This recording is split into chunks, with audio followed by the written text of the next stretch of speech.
JoJo pose.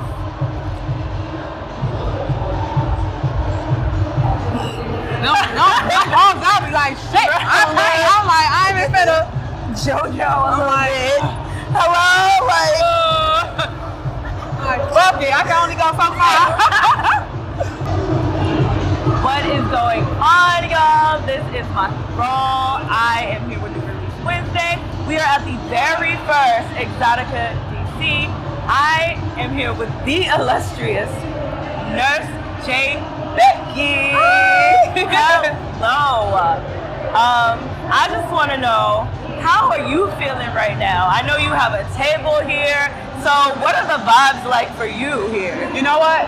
The Exotica Expo has always been a great vibe for me. My sister is the resident sexpert for the whole convention. And yes, and so every year I've come and support her, but this is the first year that she asked me to come as talent and be at the sexpert corner. So I'm That is excited. awesome. Yes. That's like a legacy. Yes. So with that legacy of sexual freedom and sexual wellness in your family, how did you approach doing sex work and doing adult content? Yes, so I've always had an interest, but my sister has always been an inspiration. So she started modeling first. Once I got confident, I said, you know what, this is a part of me, I'm gonna embrace it. And so I literally started practicing, taking selfies and practicing posing and stuff in the mirror. And then I said, you know, I have nice boobs, I have a nice body, you know, so I would just like take photos. And my sister, she was like, don't be no Instagram thot. You better post your pictures on OnlyFans and make money. I'm like, yeah. And so 2019, I had joined OnlyFans for the first time. And I've been doing it ever since, you know, but I do it my way.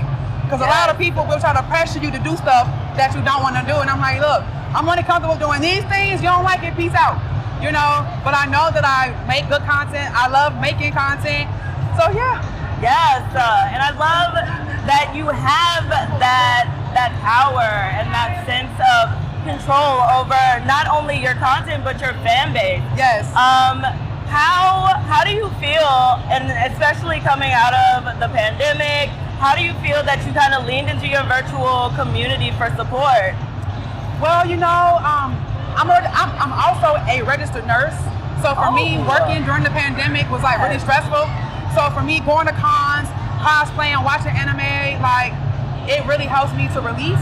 And I've really gotten to know like a lot more of like people in the blur community and stuff. So I've like interacted with people. They've given me such encouragement. So keep working, keep striving, keep going hard. So just having that support, it means a lot to me. Because I was a loner in this shit. I'm like, I would go to cons by myself. No friends, knew nobody. Wow. So like during the pandemic, being forced to go online, like I was able to like really interact with people more and get to know people online, and then meeting them at cons. I'm like, oh my God, this is like amazing, you know? So. I love that. I love that. And I love that you mentioned, I was going to ask you, but I love that you mentioned that you are a nerd. Yes. So how do you think that sex and sexuality is portrayed in stuff like anime, and how do you kind of reclaim that maybe through your content? Well, you know, a lot of characters are shaped like me. They really are. They got the big boobs, they got the little waist, so the big booty, you know. I don't always cosplay as those characters, but for me, like, it's, you know, they have this fixation on a certain body type of the characters. And some of the women are hypersexual. I'm like, yo, that's me. You know, so I like resonate with a lot of characters. And even as duets, like, she a whole dom. Like, I'm a dom. You know, I don't practice or anything, but I know that I'm a dom. Yes. And so, like, being in this character and embodying her and everything, it's been, like, so great, so wonderful. But, yeah, I mean, hentai, I'm going to say this. I like hentai, but it be weird shit. And I'm like, why can't we just have normal, like, hentai with normal, like, storylines and plots? You know what I mean? So I'm actually working on one right now with my illustrator. So yes, I don't want to say too much about it because we under contracts and stuff. But I'm super excited about it. It's been in the works for quite some time. So yes, I love that. And I love that you are you are a black femme that is proudly in sex work and proudly representing sex work. How do you feel that it is important for you and other black sex workers to, you know, empower our community, and what kind of ways do you feel like you do that? You know, just by being present and being myself, because I am multifaceted. I am a nurse, I'm a cosplayer, I am an adult sex worker, you know, and I tell people there's levels to sex work, you know what I mean? Yes. And, you know, me, I consider myself like entry level, you know, because I do the soft stuff, but that's fine. Like I say, it's all about your comfort, and we in this space. We are in this space. Hello. We are in this space, and it's like so important to have representation of us, especially being a black nerd.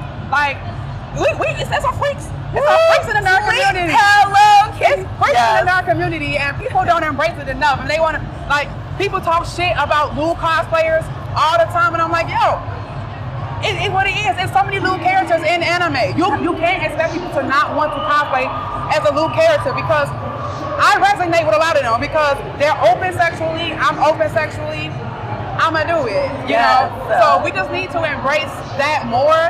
Also, because I only see black people talking about other black lewd cosplayers, and it's bullshit. I'm sorry, you know. So it's like, don't hate, just support. If you don't want support, don't subscribe. Don't subscribe. Don't follow. Scroll past. Scroll past. Absolutely. Yes. Now I want to ask you, how does doing a convention like this differ from doing like an anime con or something like that? Okay, so current example, I went to Anime NYC and I wore my duets and I was shut down. I was at a booth for Region 99, representing the company as a cosplayer and content creator, and I had on this cosplay. There were two other people at the con. They not look like me, you know, they were white, and they didn't get shut down. I was told because I was an exhibitor that I couldn't wear this. If I wanted to walk around, that I had to have my coat on the whole time. It made me so uncomfortable, and I had such anxiety that I left early that day, and I almost didn't want to go back. But I'm glad that I did. I finished it out.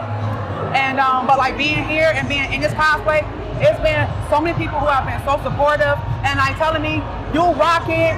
Everything. Even at Anime NYC, I had a huge crowd around the booth. Everybody's like, Queen, you go Queen, Black excellence, you look great, you know, and just being here and having that support, like, it made me feel so much better. Like, they really made me feel like I did something wrong. And she definitely said that I could get them shut down. I'm like, no, I don't have that much power over that, you know? So, I don't feel that cons are always inclusive of larger bodies and black bodies being in lewd cosplay. Yeah. We don't get treated the same. Like BlurCon, I could probably go to BlurCon in this and not get any shit. You know, so it's definitely a difference like from BlurCon, which is black focused, another con that doesn't always include us or you know, represent us. So being here, I feel that I can be myself. I can thrive and shine in that BlurCon, but other cons will be like, I don't think I'll do lewd cosplays at any other con, honestly, because that really did like scar me just a little bit. I'm sorry that happened to you. Yeah. But also you did bring up a very good point, which is that black bodies, bigger bodies are discriminated against, and especially in sex work even. But I want to ask you, just to end it on a positive note, what is something that you love about adult work?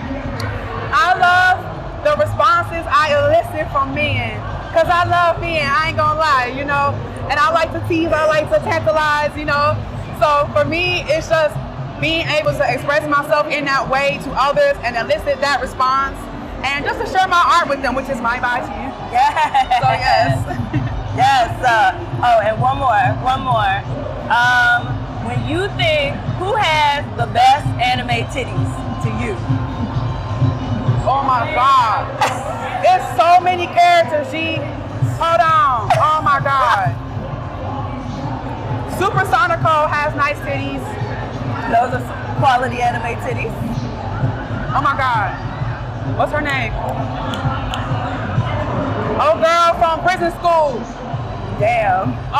She's the dean or whatever. She got big ass, nice ass titties too. Alright. Oh my God. Give me one more. Oh my God. What's escaping me? Oh, meet me for Food Wars. She be. Yes. Yes, I love it. Yes, so there you have it. We have got Nurse J Becky's Holy Trinity of Anime Titties. Thank you so My much. pleasure. Thank you for having me. Yes, and where can we find you? You can find me on Instagram and Twitter at Nurse J Becky and also at nursejbecky.com. There we go. I am Maki Roll. This is New Release Wednesday. We are out.